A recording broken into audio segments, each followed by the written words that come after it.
Lyra Kale adjusted the straps of her containment gloves, her eyes scanning the translucent barrier that separated her from the cub. The small predator curled on the cold metal floor, its fur glinting faintly under the sterile overhead lights. To anyone else, it looked almost harmless, a bundle of twitching limbs and bright, intelligent eyes. But Lyra knew better. This species could shred through steel mesh within seconds, and the entire research team treated it with the utmost caution. "Approach slowly," a voice crackled over her earpiece. Commander Veyron's tone was tight with anxiety. "Remember what happened to Dr. Sullivan. One wrong move—" Lyra didn't respond. She never did. Calm was her weapon, and it had never failed her yet. With careful steps, she approached the cub, speaking softly in tones she hoped it could somehow understand. Her hand hovered just above the cub's back. The creature's ears twitched, and it bared tiny needle-like teeth in what the staff would call a warning, but Lyra recognized as curiosity. Then, without warning, the cub snapped. Its jaws clamped down on the sleeve of her uniform, sending a sharp jolt up her arm. Alarms blared across the lab. Red lights bathed the room as staff scrambled, shouting orders and fumbling with containment overrides. Panic spread faster than the emergency lights could flash. But Lyra didn't flinch. She tugged her sleeve back gently, smiling as she locked eyes with the cub. It froze mid-snap, its tiny claws scratching against the synthetic fabric. There was a moment, a heartbeat where chaos paused, and the cub's pupils dilated, reflecting an unusual flicker of hesitation. "Calm," Lyra whispered, almost to herself. "Easy now." Her composure was magnetic. The cub tilted its head, sniffed her hand, and let go, stepping back with cautious interest. The room remained tense, but a murmur spread among the observing scientists. Some even leaned forward, reluctant to breathe too loudly, afraid to break the fragile truce between human and alien. Lyra crouched slowly, keeping her hands visible and relaxed. The cub mirrored her movements, small, deliberate steps, its tail twitching with both curiosity and an instinctive wariness. Each movement was a silent negotiation, a test of boundaries, and Lyra's patience was the only thing holding the moment together. Minutes passed like hours, but finally she reached out and touched the cub lightly on its head. It didn't recoil. Instead, it nudged her hand with its snout, a soft, almost playful gesture that belied its lethal potential. Commander Veyron exhaled audibly through the earpiece. "Remarkable. No one else—" "Humans," Lyra said, cutting him off with a grin. "We do strange things when everyone else panics." The cub let out a low, grumbling, purr-like sound, and for the first time, the facility seemed to recognize that humans didn't just survive in alien worlds, they could dominate them through calm, courage, and unexpected empathy. And somewhere deep in the cub's instinctive mind, a spark had been lit, a spark that would change everything the researchers thought they knew about human adaptability. The next few days were a delicate dance of trust and observation. Lyra spent hours in the containment lab, noting every twitch of the cub's ears, every flick of its tail, every glint of curiosity in its eyes. Other scientists hovered anxiously behind reinforced glass, muttering about protocols, emergency overrides, and insurance policies. But Lyra ignored them. She had learned long ago that fear was contagious, and that humans often triumphed not through rigid rules, but through adaptability. The cub, whom she had started calling Tira, was surprisingly intelligent. It could mimic small gestures, anticipate where her hand would go next, and even respond to the subtle tones of her voice. Lyra found herself laughing quietly as Tira batted at the dangling strap of her utility belt, always stopping just short of a true attack. Each interaction was a negotiation, a series of tests where patience and calm were the only currency. But tension simmered beneath the surface. Dr. Merrick, a senior xenobiologist, argued that Tira was too dangerous to remain near a human unsupervised. "It's a predator," he said, voice tight. "One wrong snap and—" "And we'll learn nothing," Lyra interrupted smoothly. "Or worse, we'll confirm that humans are too timid to handle real intelligence. We're here to study, not to babysit." Merrick shot her a sharp look, but Lyra merely smiled. Her confidence wasn't arrogance. It was instinct honed through years of survival in environments where panic could kill. Later that afternoon, a containment breach elsewhere in the lab confirmed her point. A smaller, older predator had broken free from its cage, charging toward an unsuspecting technician. Screams filled the hall, alarms blared, and the station's automated drones scrambled to intercept. Lyra didn't hesitate. She whistled softly, drawing Tira's attention. The cub responded instantly, bounding to her side as if sensing her plan. Lyra led the cub toward the rampaging predator, moving in a way that forced it to change direction without triggering aggression. Tira's presence distracted the larger creature just long enough for security drones to corral it safely. The entire lab had watched the event unfold in stunned silence. Where machines and protocols had failed, a human and a cub had restored order, not through force, but through strategy, empathy, and calm control. That night, Lyra sat with Tira, brushing its fur as the cub purred and nuzzled her hand. "You're learning fast," she murmured, "faster than anyone expected." And in that quiet moment, the subtle hfy truth became undeniable.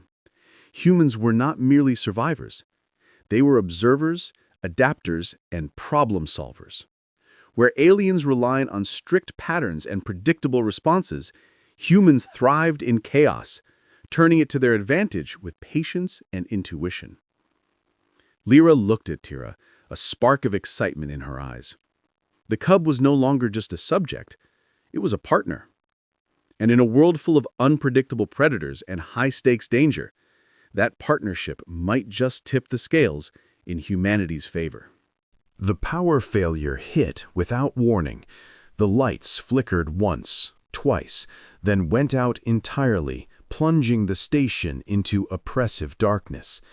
Emergency alarms shrieked, their red strobes reflecting off the polished metal walls. Lyra's earpiece crackled with panicked voices, but she tuned them out. Instinct, not orders, guided her. "Tira," she whispered, placing a hand on the cub's back. Its fur bristled, eyes glowing faintly in the emergency lights. The cub responded immediately, its small claws clicking against the floor as it positioned itself beside her. Together, they moved through the corridor, alert to every sound, every shadow. From behind a reinforced bulkhead came the first growl. Another predator, larger and far more dangerous, had broken free. It lunged, jaws snapping. Most would have frozen. Lyra did not. She extended her hand in a firm, commanding gesture, using the calm authority only humans could project in the face of instinctive fear. Tira mirrored her movements, positioning itself between her and the attacker. The predator hesitated.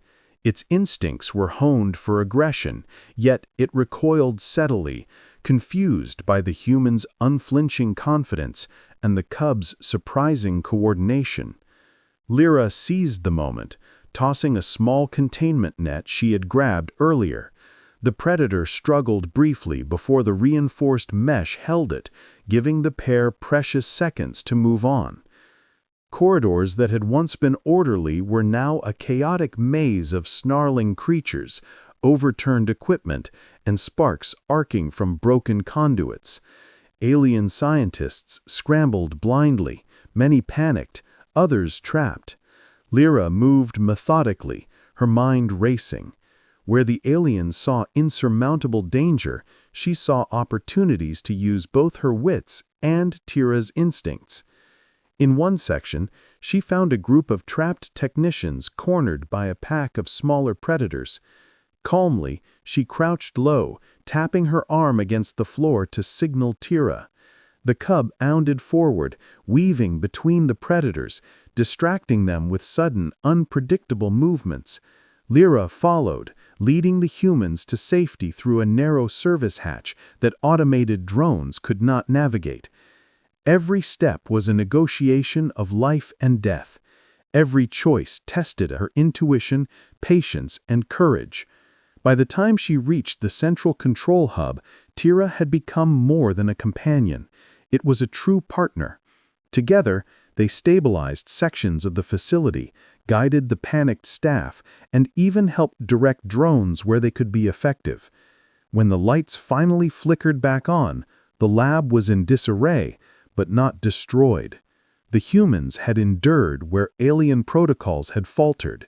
Commanders and researchers alike stared at Lyra and Tira, stunned.